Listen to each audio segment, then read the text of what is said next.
زمین ہو، جائیداد ہو، دکانیں ہو، مال ہو، بے انتہا دولت ہو اس کے پاس، وہ انسان یہ سمجھتا ہے کہ میں کامیاب ہو گیا. مگر قرآن جس کو کامیاب کہہ رہا ہے ہم اسے کامیاب کہیں گے. قرآن جس کے بارے میں کامیابی کی گواہی دے رہا ہے ہم اسے کامیاب کہیں گے. اے قرآن بتا کون ہے کامیاب؟ تو قرآن اعلان کر کے کہہ رہا ہے جو خود کو جہنم کی آگ سے بچا لے گیا اور خود کو جنت میں داخل کر لیا وہی انسان کامیاب اور کامران ہے. وہی کامیاب کامران ہے. قرآن نے کامیابی کا معیار دنیا کے مال و دولت کو نہیں رکھا. قرآن نے کامیابی کا معیار زمین و جائیداد کو نہیں رکھا. قرآن نے کامیابی کا معیار دوسری چیزوں کو نہیں رکھا. قرآن نے کامیابی کا معیار یہ رکھا خود کو جہنم کی آگ سے بچا لو اور جنت میں داخل ہو جاؤ تبھی تم کامیاب ہو سکتے ہو. ہم تو سنتے ہیں جہنم کے بارے میں. کیا ہے جہنم پتہ ہے؟ آج دنیا کی آشائش، دنیا کی محبت، دنیا کی عیش و عشرت ہمارے اندر اس طرح گھر کر چکی کہ ہمیں قبر کے حالات تک نہیں یاد ہیں. جہنم میں جو آگ جلائی جا رہی ہے، جہنم میں، اور اس کے بعد دنیا میں جو ہم آگ جلاتے ہیں اپنے گھروں میں، چولہا میں، گیس میں،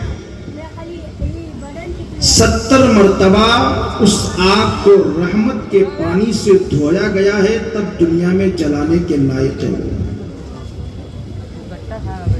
وہی آگ اگر کسی گھر میں لگ جائے تو پوری بستی کو جلا کر خاک کر دیا کرتی ہے. اور سب سے ہلکا عذاب جو دیا جائے گا جہنم میں، آگ کی جوتی پہنائی جائے گی. اس کی شدت، حدت اس قدر ہوگی کہ انسان کا دماغ کھول کر کان اور ناک کے ذریعہ بہتا ہوا نظر آئے گا. اب ذرا اندازہ لگائیں کہ جہنم میں جو زنجیر ڈالی جائے گی جہنمیوں کو، اس کی ایک کڑی، زنجیر میں کئی کڑی ہوتی ہے نا، ایک کڑی اگر دنیا کے پہاڑ پر رکھ دیا جائے تو پہاڑ ریزہ ریزہ ہو جائے. وہ کڑی، وہ زنجیر جہنمیوں کو پہنایا جائے گا. ہم بہت فضیلت کی باتیں سنتے ہیں، عظمت کی باتیں سنتے ہیں، بے شک سنیں گے، مگر جہنم میں بھی جانے سے اپنے آپ کو ہمیں بچانا ہوگا، خود کو بچانا ہوگا. موت کسے نہیں آئے گی، سب کو موت آئے گی. اور جب موت آئے گی تو دنیا کی کوئی طاقت روک نہیں سکتی ہے. دنیا کی کوئی طاقت انسان کو روک نہیں سکتی ہے. جب موت آئے گی تو جب موت آئے گی، عام طور پہ جب موت آتی ہے تو ہمارا معاملہ کیا ہوتا ہے؟ کچھ علامتیں بتائی گئی ہیں کہ اگر موت کے وقت جسے موت آ رہی ہے، جس پر موت طاری ہو رہی ہے، سلمان فارسی روایت کرتے ہیں اللہ کے رسول نے فرمایا اس میں 3 نشانیاں دیکھو. 3 نشانیاں. کیا کیا؟ اگر اس کی پیشانی پر پسینہ آ جائے، اس کے آنکھوں میں آنسو آ جائے، اس کے نتھنے پھولنے لگے تو سمجھ جاؤ اللہ کی رحمت کا نزول ہو رہا ہے. سمجھ جاؤ اللہ کی رحمت کا نزول ہو رہا ہے اس کے اوپر. اور اگر اس کا چہرہ زرد پڑ جائے، منہ سے جھاگ نکلنے لگے اور نوجوان اونٹ کی طرح اس کی آوازیں نکلنے لگے تو سمجھ جاؤ اللہ تبارک و تعالی کا قہر اس پر نازل ہو رہا ہے. ہر انسان کو موت آتی ہے، ایک اچھی موت ہے، ایک بری موت ہے. کسی شاعر نے بہت اچھے انداز میں کہا، کیا کہا؟ جس زندگی میں، جس دنیا میں رہتے ہیں اور ہم سمجھتے ہیں مریں گے نہیں، کسی شاعر نے کیا اچھے انداز میں کہا، زندگی کے ہے دو جہاں، زندگی کے ہے دو جہاں، ایک یہ جہاں ایک وہ جہاں، کیونکہ یہاں بھی رہنا ہے وہاں بھی رہنا ہے۔ زندگی کے ہے دو جہاں، ایک یہ جہاں ایک وہ جہاں، دونوں جہانوں میں بس فاصلہ ہے ایک سانس کا، چلتی رہے تو یہ جہاں، رک جائے تو وہ جہاں، چلتی رہے تو یہ جہاں، رک جائے تو وہ جہاں، اور سانسوں کی اس مالا میں رنگ بھر دو عشق رسول کا، سانسوں کی اس مالا میں رنگ بھر دو عشق رسول کا، پھر یہ جہاں کہ وہ جہاں ساتھ ہوں گے محبوب دو جہاں، پھر یہ جہاں کہ وہ جہاں ساتھ ہوں گے محبوب دو جہاں۔ اس طرح ہمیں زندگی گزارنی ہوگی، اس طرح زندگی گزارنی ہوگی۔ موت کے وقت کی تکلیف اتنی سخت تکلیف ہے، اتنی سخت تکلیف ہے، اللہ اکبر۔ کہا گیا ہے کہ اگر موت کے وقت جو انسان کو تکلیف ہوتی ہے، اس تکلیف کا ایک قطرہ اگر زمین پر لا کر رکھ دیا جائے تو سارے زمین کے لوگ اس تکلیف سے مر جائیں گے، اور اس سے 70 گنا زیادہ تکلیف میدان محشر میں ہونے والی ہے۔ اندازہ لگائیں ہم کس فکر میں جی رہے ہیں، کس گمان میں جی رہے ہیں۔ ہم تو یہ سمجھ کر بیٹھے ہیں کہ ہم تو جنت ہی میں جائیں گے، ہم تو یہ سوچ کر بیٹھے ہیں کہ جنت میں ہم ہی جائیں گے، ہم یہ سوچ کر بیٹھے ہیں۔ اب اندازہ لگائیں ذرا، یار یہ صرف اور صرف دھوکے کی چیز ہے اور کچھ بھی نہیں ہے یہ دنیا، دھوکے کی چیز ہے یہ دنیا اور کچھ بھی نہیں ہے۔ ہم اگر اس لیے دنیا میں ہیں کہ ہمیں موت نہیں آئے گی تو سب سے بڑی غلط فہمی میں جی رہے ہیں، سب سے بڑی غلط فہمی میں ہم جی رہے ہیں۔ ہم یہ سوچ کر جی رہے ہیں کہ ہمیں موت نہیں آئے گی، آئے گی موت۔ اس لیے کہا گیا ایک اچھی موت ہے اور ایک بری موت ہے، ایک اچھی موت ہے اور ایک بری موت ہے۔ دو ہی چیزیں تو ہے، یا تو اچھی موت آئے گی یا بری موت آئے گی، اچھی موت آئے گی یا بری موت آئے گی۔ محترم و معزز سامعین، ہمیں سوچنا ہوگا، ہمیں سمجھنا ہوگا، اسی دنیا میں عمل کر کے جائیں گے، اسی دنیا میں محنت و مشقت کر کے جائیں گے تو ہمیں اچھی موت آئے گی، اور اگر ہم اس طریقے سے دنیا سے گئے کہ ہمارے اعمال اچھے نہیں ہیں تو ہمیں بری موت بھی ہو سکتی ہے۔ اندازہ لگا اسی دنیا میں ہم اور آپ رہتے ہیں نا، ہمارے معاشرے میں کچھ ایسی بھی خرابیاں ہیں جس کا تعلق دل سے ہے، باطن سے، اندر سے جس کا تعلق ہے۔ یعنی یہ کہہ لیا جائے ہمارے معاشرے میں ریاکاری ہے، دکھاوا جسے کہتے ہیں۔ ہمارے معاشرے میں حسد اور جلس جسے کہتے ہیں وہ ہے۔ ہمارے معاشرے میں بغض اور کینہ ہے، یہ سارے کچھ جنم لیے ہوئے ہیں۔ ہم ایک دوسرے سے مل رہے ہیں مگر ہمارا سینہ بغض و کینہ سے پاک نہیں ہے۔ اگر دل ان ساری بیماریوں سے اگر جھوج رہا ہے تو اس کے آثار آپ کے چہرے پہ بھی نظر آتے ہیں۔ آج اکثر معاملے میں ہمارا معاملہ کیا ہے؟ دکھاوا اور ریاکاری، جس کے بارے میں اللہ کے رسول فرماتے ہیں مجھے اس بات کا خوف ہے کہ میری امت شرک اصغر یعنی دکھاوے میں مبتلا ہو جائے گی۔ اور حضور فرماتے ہیں جو انسان دنیا میں عمل اس لیے کیا کہ لوگ اسے اچھا کہیں. نمازی اس لیے پڑھا کہ لوگ اسے نمازی کہے. حج اس لیے کیا کہ لوگ اسے حاجی کہیں.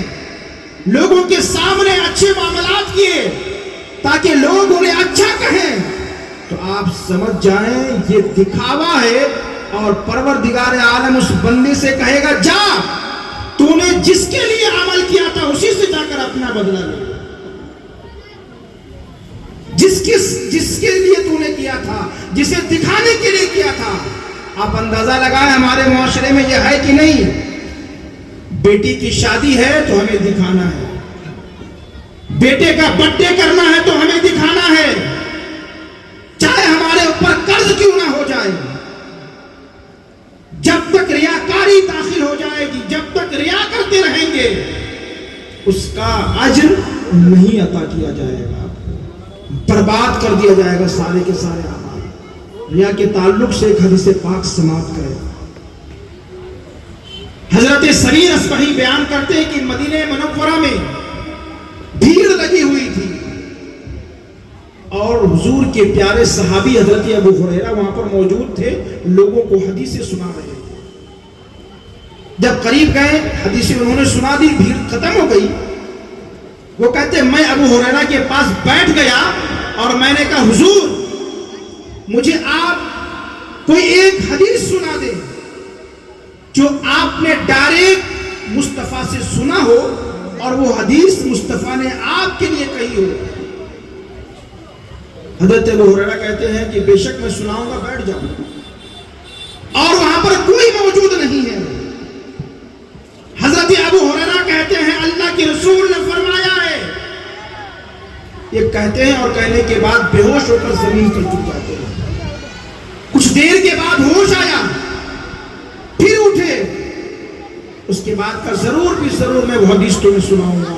پھر بے ہوش ہوئے, پھر زمین پر گر گئے. کچھ دیر کے بعد پھر ہوش آیا اور کہتے ضرور بھی ضرور وہ حدیث میں تمہیں سناؤں گا. وہ یہ ہے کہ میدان محشر میں پروردگار عالم 3 لوگوں کو سب سے پہلے کھڑا کرے گا. 3 لوگوں کو سب سے پہلے پروردگار عالم کھڑا کرے گا اور ان سے سوال کرے گا اور ان سے پوچھے گا. وہ 3 کون لوگ ہیں؟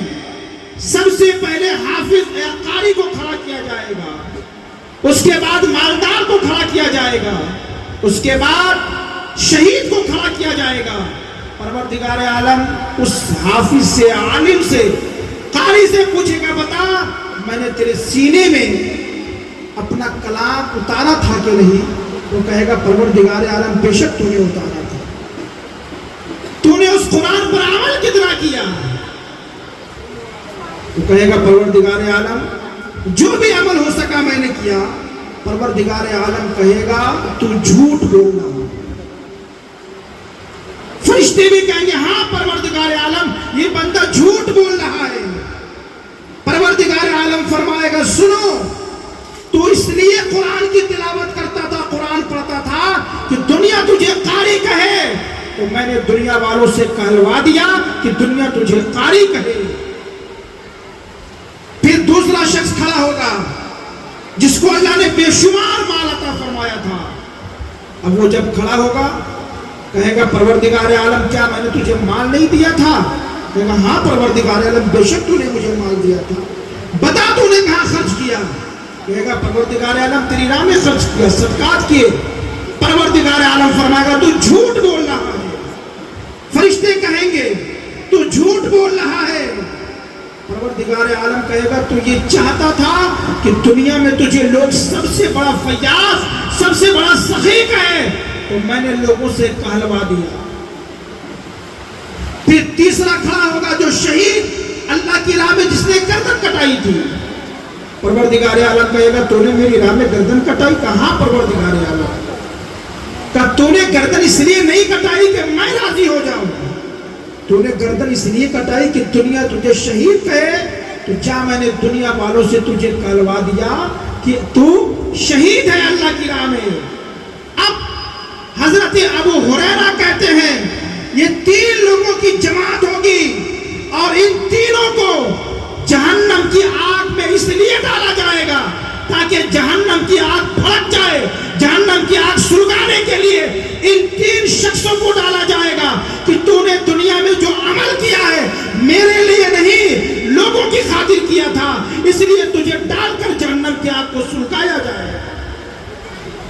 اندازہ لگائے ذرا, ہمارے عمل میں ریاکاری کا دخل ہو چکا ہے. ہم کوئی کام اخلاص کے لیے نہیں کرتے, اور یہ ریاکاری کیوں ہمارے اندر آتی ہے پتہ ہے؟ ہم کوئی بھی کام کرتے چاہتے ہیں ہماری تعریف ہو. ہماری خواہش کیا ہوتی ہے؟ ہماری تعریف ہو, اور لوگوں کی مذمت سے کہ لوگ کیا کہیں گے, اس لیے ہم کیا ہوتا ہے ڈرتے ہیں. ہم کوئی کام غلط اس لیے نہیں کرتے کہ لوگ کیا کہیں گے. ہماری فکر یہ ہوتی ہے لوگ جانیں گے تو کیا کہیں گے. نہیں, ہم اس لیے اس کام کو کرنے سے باز نہیں آتے کہ میرا رب کیا کہے گا. اگر میرا رب پروردگار عالم گرفت کر لے گا تو میرا معاملہ کیا ہوگا. اللہ سے ڈر کے نہیں, لوگوں کے خوف سے کام چھوڑتے ہیں کہ میرا رب کہ لوگ کیا کہیں گے. تیسری بات یہ ہے کہ ہم اللہ کی رضا پر راضی نہیں ہوتے ہیں. ان وجوہات کی بنیاد پر ہمارے اندر ریاکاری داخل ہو جاتی ہے. اس لیے ہمارا کوئی بھی کام ریا کے ساتھ نہیں ہونا چاہیے, دکھاوے کے ساتھ نہیں ہونا چاہیے. آپ کو پتا ہے اب یہ ریا ہمارے اندر آ جائے, داخل ہو جائے تو کیسے ہم اسے دور کریں. ہمارا کپڑا جتنا گندا ہوتا ہے اسے چھڑانے کے لیے ہم کپڑے کے میل کو صاف کرنے کے لیے قیمتی سے قیمتی صابن کا استعمال کرتے ہیں تاکہ ہمارے کپڑے کا میل صاف ہو جائے. اگر اپنے دل سے ریا کو نکالنا چاہتے ہیں, دکھاوا کو ختم کرنا چاہتے ہیں, تو سب سے بڑا صابن کا جو کام کرے گا وہ اخلاص داخل کریں, ریا آپ کے دل سے نکل جائے گا. یہ نیت کر لیں کہ میں جو بھی کام کروں گا لوگوں کو دکھانے کے لیے نہیں, اللہ کی رضا کے لیے کروں گا. آپ کے سینے سے ریا نکلتا نظر آئے گا, اور جو کام اللہ کی رضا کے لیے کریں گے وہی کام آپ کریں گے. دنیا میں بھی کامیابی ملے گی, آخرت میں بھی کامیابی ملے گی. اس لیے ریا انسان کی بربادی کا ایک ذریعہ بن چکا ہے. انسان بربادی کے دہانے پہ آ چکا دکھاوے کی بنیاد پر. آج اکثر لوگ قرض میں مبتلا ہیں دکھاوے کی بنیاد پر. اکثر لوگ گناہ کو گناہ سمجھ کر نہیں کرتے دکھاوے کی بنیاد پر. اس لیے ہمیں ریا اور دکھاوا سے دور رہنا پڑے گا. دوسری بات, ہمارے معاشرے میں جو سب سے زیادہ ہے وہ کیا ہے؟ حسد, جلن جسے کہتے ہیں. کوئی ہم سے زیادہ ترقی کر لیا, ہمارے اندر حسد اور جلس آ جاتی ہے. ارے یہ اتنی ترقی کیسے کر لیا؟ ہمارا پڑوس اگر آگے بڑھ گیا تو ہمارے اندر جلن پیدا ہو جاتا ہے, یہ کیسے آگے بڑھ گیا. حسد ایسی بیماری ہے جو انسان کی ساری نیکیوں کو ضائع کر دے. جو نے فرمایا کہ حسد انسان کی نیکیوں کو اس طرح کھا جاتی ہے جس طرح آگ سوکھی لکڑی کو کھایا کرتی ہے. اس طریقے سے حسد ہمارے نیکیوں کو حسد میں کیا ہوتا ہے کہ ہمیں دوسری اس کی برائی اچھی لگتی ہے. ہم کسی کی برائی کرتے ہیں, اگر اس کے اندر نہ ہو تو ظاہر سی بات ہے کہ اس میں بھی پھنسیں گے, اور اگر ہو تو اس میں بھی پھنسیں گے. ہمارے سینے میں جس کے لیے حسد ہوتا ہے, اگر کوئی ہمارے سامنے اس کی برائی کرے وہ بہت اچھا لگتا ہے. کیوں؟ اس کے تعلق سے میرے سینے میں حسد ہے, میرے اندر حسد اس کے تعلق سے, اس لیے کوئی اس کو ختم کرنے کی بات کرے تو ہمیں بہت اچھا لگتا ہے. دیکھیے حسد انسان کو کہاں لے کر چلی جاتی ہے. غور سے سنیے گا, اسے غور سے. ایک بادشاہ ہے, اس بادشاہ کے پاس ایک شخص آیا, اور آنے کے بعد کیا کہتا ہے, بادشاہ سلامت میں کچھ کہنا چاہتا ہوں. کہو. بادشاہ نے اپنے سامنے اسے کرسی دی, بیٹھنے کے لیے بیٹھ گیا, اور اس کا جو ساتھ بادشاہ کے ساتھ میں جو رہنے والا تھا اس کے اندر جلس پیدا ہو گئی. اسے کرسی پر بٹھایا, آدمی نے کیا کیا؟ محسن، احسان کرنے والے کے ساتھ احسان کر، اور جو برا چاہے گا اس کی برائی کا بدلہ اسے خود مل جائے گا۔ بادشاہ کو بہت اچھا لگا یہ بات کہی اس نے، اور کہنے کے بعد وہ وہاں سے چلا گیا۔ اب وہ شخص دیکھا کہ بادشاہ اس کی اتنی تعظیم اور توقیر کر رہا ہے، اس کے اندر جلن اور حسد پیدا ہو گیا۔ اب اس نے کیا کیا؟ اب بادشاہ کے پاس آتا ہے اور آنے کے بعد کہتا ہے بادشاہ سلامت، یہ آپ کے سامنے اپنے منہ کو بند کر کے کہتا ہے۔ کیوں؟ اس لیے کہ یہ سوچتا ہے کہ آپ کے منہ سے بدبو آتی ہے۔ اس نے کہا ایسا ہے، ٹھیک ہے، اسے دوبارہ بلایا جائے۔ جب تک یہ اس شخص کے پاس گیا اور جانے کے بعد اس نے کہا کہ ارے بھائی صاحب تمہاری دعوت میرے گھر میں ہے، میرے گھر دعوت میں آؤ۔ ٹھیک ہے، دعوت میں گیا اور جانے کے بعد اس نے بہت زیادہ کھانے میں لہسن ڈال کر اسے کھلا دیا۔ تب تک بادشاہ نے اسے طلب کر لیا، یہ بادشاہ کے پاس پھر پہنچا۔ بادشاہ نے کہا جو تم نے سنایا تھا پھر سنا۔ اس نے پھر کہا محسن، احسان کرنے والے کے ساتھ احسان کر، نیکی کرنے والے کے ساتھ نیکی کر، اور جو تیرے ساتھ برائی کرنا چاہے گا اس کا بدلہ اسے خود مل جائے گا۔ اور اس نے اپنے منہ پر ہاتھ رکھا تھا۔ جب وہ ہٹا تو اس نے کہا بادشاہ سلامت، میں نے کہا تھا نا یہ سوچتا ہے آپ کے بارے میں کہ آپ کے منہ سے بدبو آتی ہے۔ بادشاہ نے کہا ٹھیک ہے۔ بادشاہ کو جب کوئی انعام دینا ہوتا تھا تو وہ اپنے وزیر کے نام میں خط لکھتا، اور لکھنے کے بعد اس کے پاس یہ خط لے کر بھیج دیتا، وہ وزیر انعام دیا کرتا تھا۔ بادشاہ نے اس مرتبہ انعام نہیں لکھا، بلکہ بادشاہ نے اس میں لکھا کہ یہ شخص جو تمہارے پاس خط لے کے پہنچے اسے مار کر اس کے جسم میں بھوسا بھر کر میرے پاس بھیج دے۔ بادشاہ نے مہر مار دی اور اس کو دے دیا کہ تم وزیر کے پاس لے کر چلے جاؤ۔ اب یہ شخص جو حسد اور جلن کی وجہ سے اندر جھوج رہا تھا، یہ دوڑ کر گیا اور جانے کے بعد کہے کہاں جا رہے ہو؟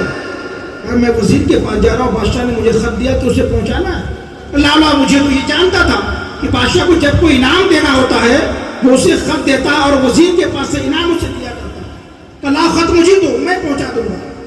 اب اس نے کیا کیا؟ وہ خط اسے دے دیا اور دینے کے بعد وہ وہاں سے ہٹ گیا۔ اب جس کے اندر حسد تھا، جلن تھا، وہ خط لیا اور لینے کے بعد وزیر کے پاس پہنچ گیا۔ وزیر نے جیسے ہی خط کو لیا تو خوشی کے مارے اندر سے بولے نہیں سمایا، اس میں تو انعام و اکرام لکھا ہوگا میرے تعلق سے۔ اب جیسے وزیر کو وہ خط دیا، وزیر نے کہا تمہیں پتہ اس میں کیا لکھا ہے؟ تمہیں پتہ ہے اس میں کیا لکھا ہے؟ کہا یہ تو لکھا ہے کہ مجھے انعام و اکرام دیا جائے۔ نہیں، اس میں یہ نہیں لکھا ہے، اس میں یہ لکھا ہے کہ جو خط تمہارے ہاتھ میں دے اسے مار کر اس کے اندر بھوسا بھر کر تم اس کی لاش کو میرے پاس بھیج دو۔ اب یہ حاسد سب پٹا گیا، کہا ارے اب کیا ہوگا؟ کہا یہ خط میرے لیے نہیں ہے بلکہ خط فلاں کے لیے ہے، بادشاہ سے پوچھوا دیا جائے۔ کہا میں کچھ نہیں جانتا، بادشاہ کا خط ملا، اس کا مہر موجود ہے، اس کو قتل کروا دیا، اس میں بھوسا بھرا، اور بھوسا بھرنے کے بعد اس حاسد کو بادشاہ کے پاس بھجوا دیا گیا۔ اب یہ انسان جو بادشاہ کے پاس گیا تھا، کہا محسن ہے، انسان کرنے والے کے ساتھ احسان کر، برائی کرنے والے کا بدلہ خود اسے مل جائے گا۔ گیا اور جانے کے بعد کھڑا، بولا رہے تم کھڑے کیسے ہو؟ کہا بات اصل یہ ہے کہ اس نے مجھ سے خط لے لیا اور وہ چلا گیا۔ کہا اس نے تو یہ بھی کہا تھا کہ تم میرے منہ سے بدبو آنے کی شکایت کرتے ہو اور مجھ سے دور ہٹ کر بات کرتے ہو۔ ظاہر سی بات ہے۔ اب اس نے کہا نہیں، اس نے آپ کے آنے سے قبل مجھے اپنے گھر میں دعوت پہ بلایا، مجھے لہسن کھلا دیا تھا کہ میرے منہ سے بدبو نکلے گی، آپ کو تکلیف ہوگی، اس لیے میں نے اپنے منہ کے پاس ہاتھ رکھا تھا۔ تب اس بادشاہ نے کہا آپ نے صحیح کہا تھا، احسان کرنے والے کے ساتھ احسان کر، برائی کرنے والے کا بدلہ اسے خود مل جائے گا۔ آپ دیکھیں اس نے برائی کی، اس نے حسد کیا، اس کا انعام یہ ملا کہ اسے مار کر اس کے جسم میں بھوسا بھر کر بادشاہ کے پاس بھیج دیا گیا۔ اس لیے حسد ایسی بیماری ہے جو آپ کے چین اور سکون اور قرار کو چھین لیا۔ اس لیے کبھی کسی سے کوئی حسد نہیں۔ اللہ نے کسی کو نعمت دی، آپ یہ دعا کریں پروردگار عالم یہ نعمت مجھے بھی عطا فرما۔ یہ حسد نہیں ہے یہ۔ اور ہمارے معاشرے میں ریاکاری، حسد، بغض و کینہ، نفرت جیسی چیزیں ہمارے معاشرے میں پنپ لے رہی ہیں۔ معاملہ کیا ہے؟ معاملہ یہ ہے کہ ہمارا جس کے ساتھ معاملہ ہے ہم اس سے سلام نہیں کریں گے، وہ اگر آئے گا تو ہم راستہ کٹ کر نکل جائیں گے۔ یا کوئی چھوٹا ہے، ہم بڑے ہیں، تو ہم یہ سوچتے ہیں کہ ہم سلام کیوں کریں گے، وہ سلام کرے گا تو میں تو بڑا ہوں، میں سلام کرنے کیوں جاؤں گا۔ یاد رکھیں، اللہ کے رسول علیہ السلام نے فرمایا جو سلام کرنے میں پہل کرتا ہے جواب دینے والے سے زیادہ اجر اللہ اسے عطا فرمایا کرتا۔ ہم یہ سوچتے ہیں کوئی چھوٹا ہے، ہم اس سے کیا سیکھیں گے،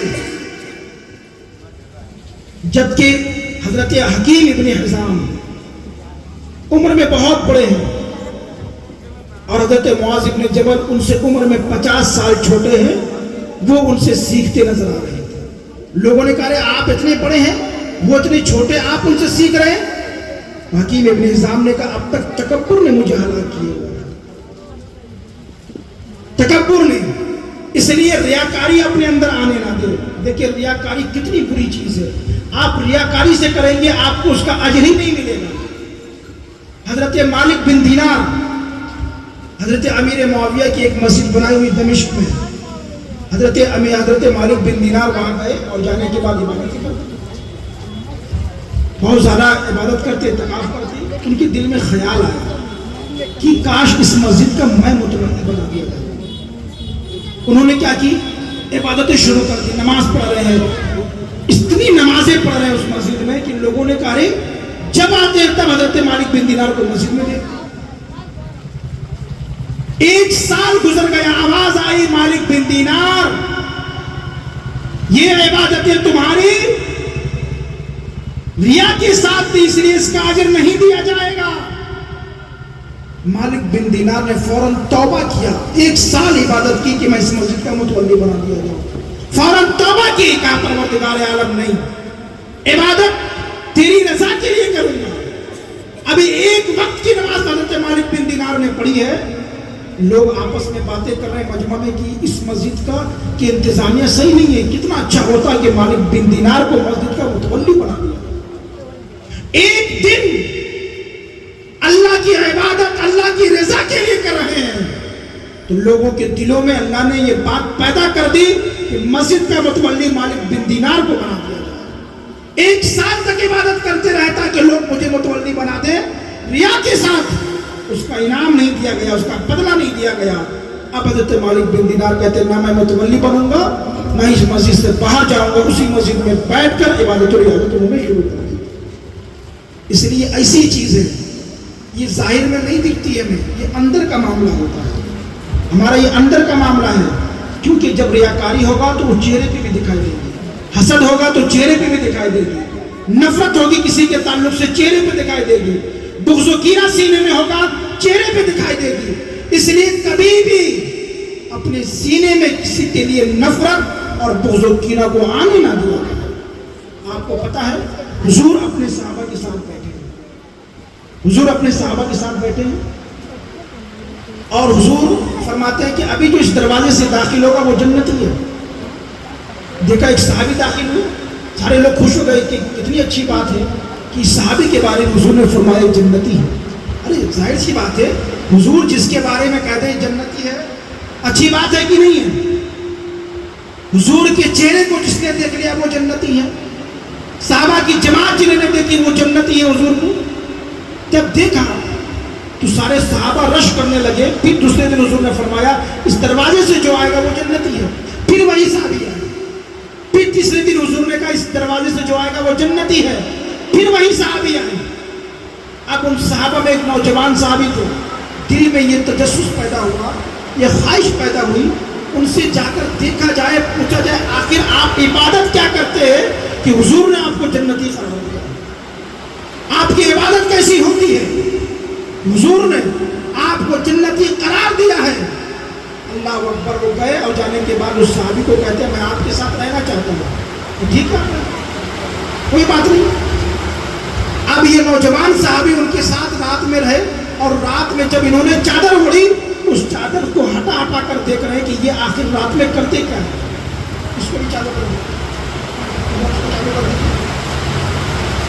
وہ صحابی رات میں اٹھ کر چادر ہٹا کر دیکھتے ہیں کہ آخر یہ صحابی کر کیا رہے ہیں. رات بھر دیکھا کوئی عبادت نہیں، معمول کے مطابق عشاء کی نماز پڑھی، سو گئے، پھر فجر کی نماز کے لیے اٹھ گئے. کئی دنوں تک یہ دیکھتے رہے. آخر میں جب یہ جانے لگے، انہوں نے کہا بھی نہیں کس لیے آئے تھے، کس لیے جا رہے ہیں. انہوں نے کہا کہ کس لیے آئے اور کس لیے جا رہے ہو. اس نے کہا کہ میں نے حضور کی زبان سے سنا تھا کہ آپ جنتی ہیں، میں دیکھنے آیا تھا کہ آپ عمل کیا کرتے ہیں جس کی بنیاد پر آپ کو جنتی کہا گیا. صرف ایک بات انہوں نے بتائی، غور سے سنو. صرف ایک بات انہوں نے بتائی اور کہا آج تک میرے سینے میں کسی کے لیے کوئی بغض، کوئی کینہ، کوئی نفرت، کوئی حسد نہیں ہے. میں کسی سے کوئی نفرت نہیں کرتا ہوں، نہ بغض و کینہ رکھتا ہوں. اسی بنیاد پر حضور نے کہا ہوگا کہ میں جنتی ہوں. آج بھی جس کے سینے میں نہ نفرت ہو، نہ بغض ہو، نہ حسد ہو، وہ انسان جنتی ہے اور چلتا پھرتا جنتی ہے وہ انسان. اس لیے سینے میں یہ چیزیں داخل نہیں. بس آخری بات، یہ محفل